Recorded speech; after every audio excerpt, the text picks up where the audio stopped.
জাহান্নামের দরজাগুলো সব বন্ধ, জান্নাতের সব দরজাগুলো খোলা। শয়তানকে আল্লাহ শিকলে আবদ্ধ করে রেখেছেন। সমস্ত কবরওয়ালাদের আযাব এই রমজানের বরকতে সব বন্ধ হয়ে থাকবে। ওই কবরওয়ালাদের আত্মাগুলো ঘুরে ঘুরে সব আপনজনের কাছে দোয়ার আবদার জানায়। এমন দোয়া করবা যে রমজানের পরে আবার যেন কবরে আযাব শুরু হয়ে না যায়। আল্লাহ যাকে মাফ করে দিবেন, কিয়ামত পর্যন্ত আর কবরে আযাব হবে না। আর যাদের ক্ষমা নাই, রমজানের বরকতে তাদের আযাব বন্ধ থাকলেও রমজানের পরে আবার আযাব শুরু হয়ে যাবে। সেই আযাব থেকে নাজাতের জন্য এই রমজান, রহমতের 10 দিন চলে গেল, মাগফিরাতের 10 দিন চলতেছে, এরপরে আবার নাজাতের 10 দিন, বড় বরকতের মাস। নবীজি এই জন্য বলছেন রজবের বরকত দাও, শাবানের বরকত দেন, রমজান পর্যন্ত পৌঁছায়া দেন। কারণ মরণও যদি হয় রমজানের মধ্যে যেন হয়, রোজার হালাতে হয়। কারণ এই মুহূর্তে কেউ মারা গেলে কবরে আযাব নাই তো, আযাব বন্ধ। আবার যদি সেই মরণটা রোজার হালাতে হয়, আবার যদি সেই মরণটা বাইতুল্লাহর ঘরের পাশে হয়,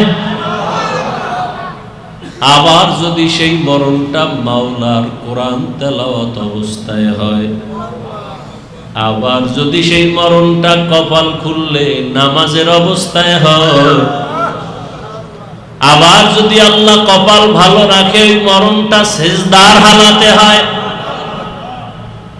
নোয়াখালীর জমিনে ওলিয়ে কামেল, আল্লাহর একজন প্রিয় বান্দা, আমাদের দেশের মধ্যে আলেমদের মধ্যে সব থেকে উল্লেখযোগ্য একজন বড় আলেম হাবিবুল্লাহ মিসবাহ রাহমাতুল্লাহ আলাইহি, তাহাজ্জুদের নামাজে দাঁড়াইছেন, সেজদায় গিয়া এমন এক কান্না দিছে, এক সেজদায় দুনিয়া থেকে বিদায় হয়ে গেছে। মরণ তো সবার লাগবে, মরণ থেকে যতই পালাও মরণ তোমায় নিবে ঘিরি।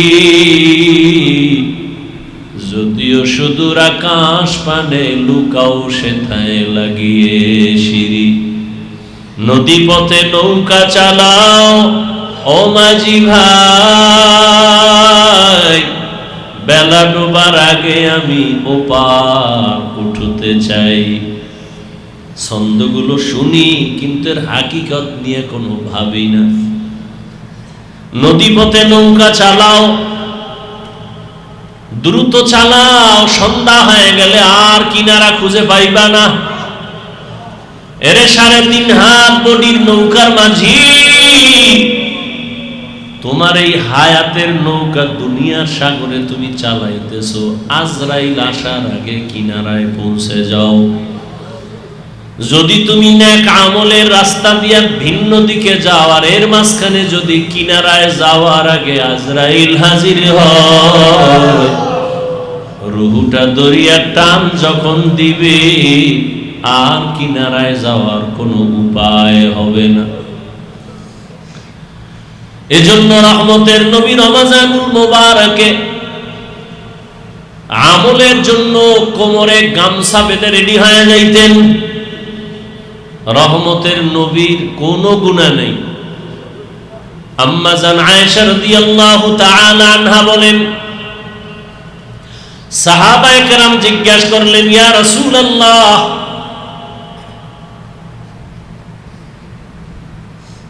সাহাবায়ে কেরাম একদিন আম্মা জান আয়েশার দরবারে গেলেন।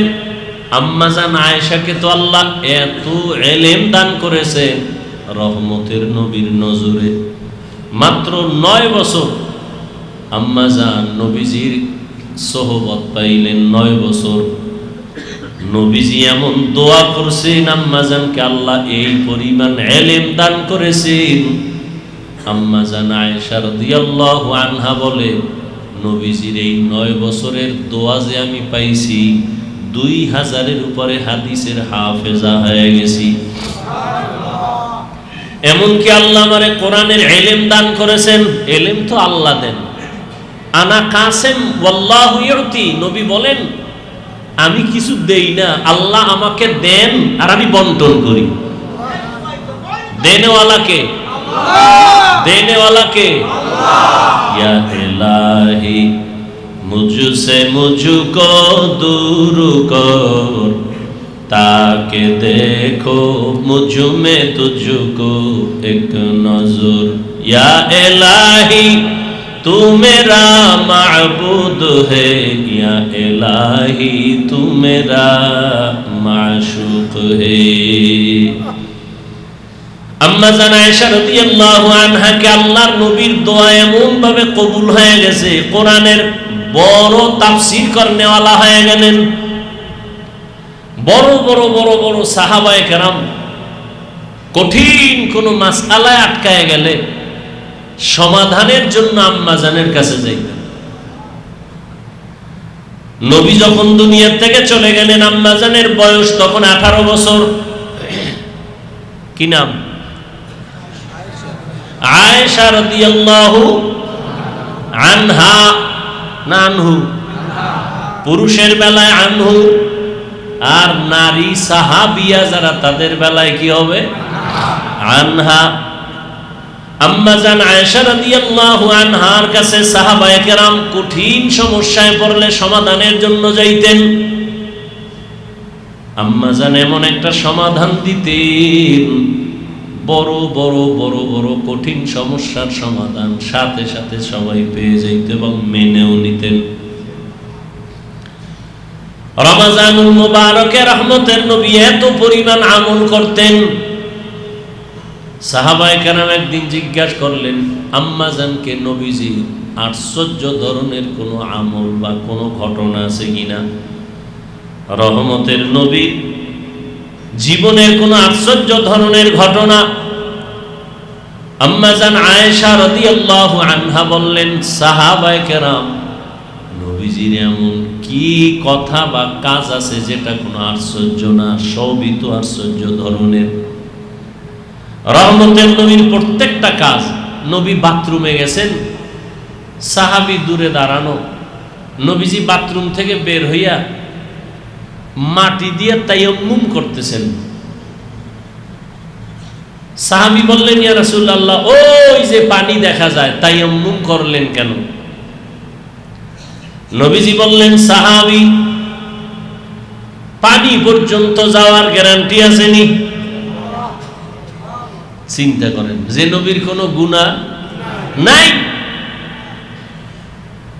সেই নবী চিন্তা করেন সাহাবী পানি পর্যন্ত যাওয়ার গ্যারান্টি আসেনি?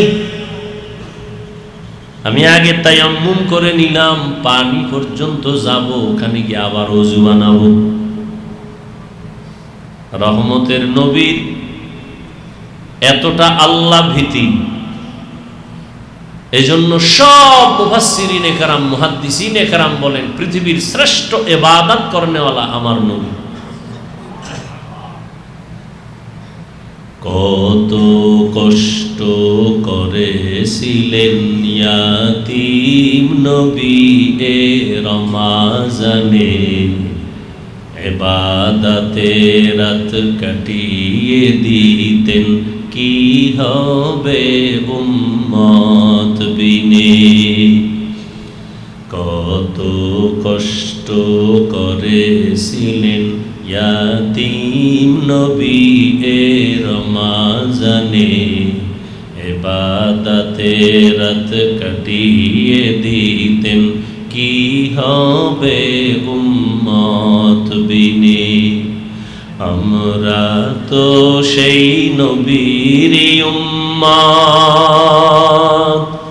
কেমনে দাও তার সিনাতে আঘাত, মরণের ভয় নাই কি তোমার, কি হবে যে শেষের গতি।